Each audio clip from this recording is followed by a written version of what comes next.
Segundo vídeo que eu tô fazendo pelo canal aqui do YouTube para falar um pouquinho sobre o que vai no site também. Vamos arrumar a luz aqui. E eu queria falar como é que funciona aqui para mim. Eu vou compartilhar aqui de uma forma mais detalhada do que eu consigo fazer no Instagram sobre os posts que eu faço, qual é a intenção dos posts e o que eu tô conversando lá, para que vocês entrem no site se sentirem necessidade, para que eu possa também recomendar aqui os livros que eu achar interessante, os filmes que tenham a ver com o assunto, enfim, para que possa trocar essas ideias com vocês aqui pelo YouTube também. Então, essa semana eu procurei compartilhar 2 posts que falam sobre doenças e sintomas e a conexão que eles têm com a nossa alma. O nosso corpo, ele está sempre a serviço da nossa alma. Então, é importante a gente compreender que é muito mais do que essa dinâmica mecanicista que a gente tem hoje, de que, tá com dor aqui, toma um analgésico, tá com dor ali, toma um anti-inflamatório.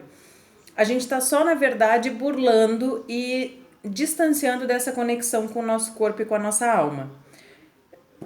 Porque todo sintoma tá ligado a algum sentimento que a gente tenha que a gente não queira entrar em contato, alguma situação que nos deixou algum trauma, algum resíduo.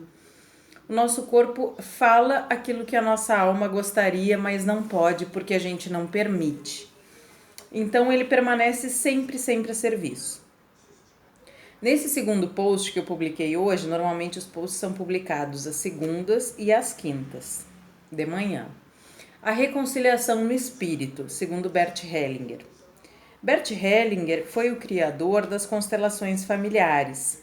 Então ele trabalha muito com essa ideia de que o nosso corpo, os nossos problemas, as nossas dificuldades estão muito ligadas àquilo que a gente traz do nosso sistema familiar, da nossa história de vida, dos traumas que ficaram pendentes e que não querem ser vistos, das pessoas que foram excluídas do nosso sistema. Muitas vezes nós trabalhamos a favor de alguma situação que precisa ser vista, que a gente até não tem conhecimento ou não foi conosco pessoalmente, mas são situações muito fortes dentro da nossa história familiar e que precisam vir à tona. E que se não vierem conosco, virão com os nossos filhos, nossos netos, ou irmãos, sobrinhos, primos. As situações sempre se repetem enquanto elas se mantêm emaranhadas, que nem a gente disse. Então eu procurei trazer um pouco dessa teoria que fala exatamente sobre isso.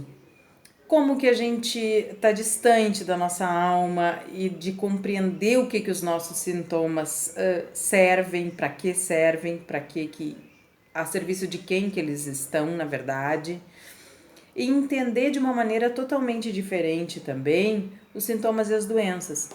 Na verdade, a compreensão que a gente precisa ter é de que eles são como anjos, eles são mensageiros, os nossos sintomas. Eles estão trazendo alguma informação que a gente precisa administrar, que a gente precisa lidar, que a gente precisa interagir e que a gente racionalmente não quer fazer isso. Inclusive tem um livro que eu gostaria de mostrar aqui para vocês, que eu acho bem pertinente, que é A Doença como Caminho. Acho super válido para quem se interessa com o tema, assim, e acho que pode ajudar bastante as pessoas a compreenderem o quão importante é a gente entender que o nosso corpo é muito mais do que aquilo que a gente quer acreditar. O nosso corpo é a referência, é o que a gente tem de palpável para representar tudo o que a gente é como ser humano, como indivíduo. A gente é muito mais do que uma parte de mente e corpo.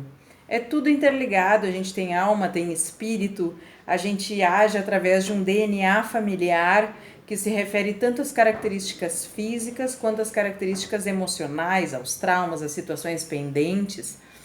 Então, eu procurei abordar um pouco sobre isso tudo. E no final eu coloquei uma meditação que o Bert Hellinger usa bastante para que as pessoas tenham de novo a oportunidade de fazer essa conexão.